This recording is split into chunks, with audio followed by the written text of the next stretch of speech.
Like, I believe that a Tom Brady-led team this year will be on the same page. We'll be pulling in the same direction. We'll know that he's all in. Is that going to be the case for Aaron Rodgers and the Packers?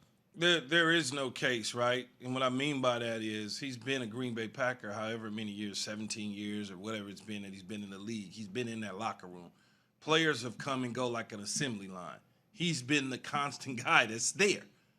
Everybody knows who Aaron Rodgers is. So there's no rallying the troops. There's no galvanizing everybody together. Let's get this one last one in. We're going to take a rah-rah for it. They're one game at a time. There's 7 games to go before we get to the Super Bowl.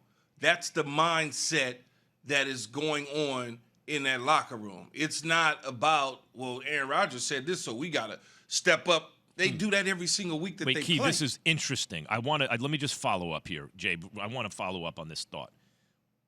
This is how I interpret that. You tell me if I'm right or wrong. It's not that this lessens the chances. Is that the chances given Aaron Rodgers are always what they are. This is no new information for his team. So it's not like it's going to make the team play any worse than it's been playing or better. But that standard that he set, the players who've been in and out and the players who know what he's about already got used to that. Any advantage Tom Brady has by doing it a different way is already baked into their chances of success, and this doesn't change anything. Is that right? That was a lot. So in other words, I'm like, hey, does this lessen the chance? That was a lot. You got to dummy it down for me. Okay, let me. Does this lessen the chance? Something like this. Does it cause a distraction? Does it cause a rift in the locker room? He's been balling. He's been balling out. This has nothing to do with football. Not only balling out, no one gives a damn. That's right. We know who we know who Aaron Rodgers is. I'm in the locker room with him every single day. We're eating. We're going to his house. We're doing Christmas parties together. There's nothing. This is for you. Mm-hmm. This is for you. Mm-hmm. This is for you and others that host shows. That's for them to jump on and just go crazy about. His mission is getting to the Super Bowl. The team's mission is getting to the Super Bowl. Nothing will derail that mission at all other than a bad football game. That's it. If you're Devontae Adams and you're scrolling through social media and you see this, you're like, there goes Aaron getting him again. All right, let's go win this game. It's not even getting him again. I knew he was going to do that. Yeah. You know exactly what it is, Key. Because that has no effect. No. Effect? No. Zero effect for what? He didn't do anything. And he's locked into what we're trying to do. Only thing he said was I like ball. Instead of when Pat McAfee teed it up and said Green Bay Packers, it's obvious that I like being in Green Bay and playing here. I don't need to reiterate that, answer that question again. So let me ask you this then. Why do you answer it differently? When I ask you, okay, Key, answer it. Why, because that's the way. What's the value in it? But that's the way I would answer the question, okay? Because I'm not trying to have you jump and bite every time I say something. Okay, so here's the question then. Is there a negative effect? It seems to me generally there is a belief that there's a general positive effect on not having the media bite, just staying away, putting your head down, getting the job done. And if that's the case, then there's value in answering it the way you answered, Key. And if there's value in answering it that way, then there's negative value in answering it the other way. But I'm not on Jay Will's show.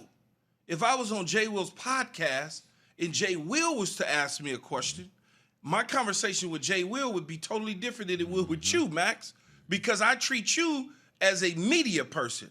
I treat Jay Will as an ex-athlete. There's two different things here that we're dealing with. If it was me, Aaron Rodgers doesn't change when he's talking to media or talking to players. He'd rather give it to the ex-player. Because guess what you're going to do? You're going to go run to the ex-player site and visit it and look at it and dissect it and talk about it. So I'm putting my guy on. I'm putting Pat McAfee on. So it's a business decision. Hey, man, it's simple 1,000%. and easy. It's not that difficult to see. It's And not that difficult to see. And Key, to add on to that, it also states to the Packers that I'm out here balling, I'm doing my thing, but just know, you need to think about it. Like just keep thinking about it. Absolutely. Just keep thinking There's about it. a reason that Brandon Marshall, when he heard that, because my eyes open too, said, you know what? I think because everyone thought it's going to be close, Packers or Bucks. And when you hear something like that, my thought was same. It was like, I thought I liked in that moment of truth. Give me Aaron Rodgers and the Packers. I don't know. How many times, Max, have you heard in your life as professional in sports and doing all this stuff? Have you heard athletes say, "Man, you know,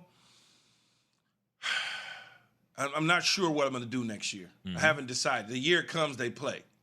The following season, man, I'm not sure what I'm going to do next year.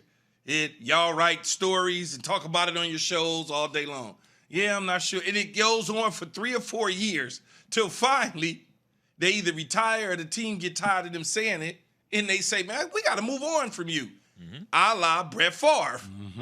I mean, it's the same thing. You going to hang on to that every little word on a constant basis, and it just keeps going, and we talk about it.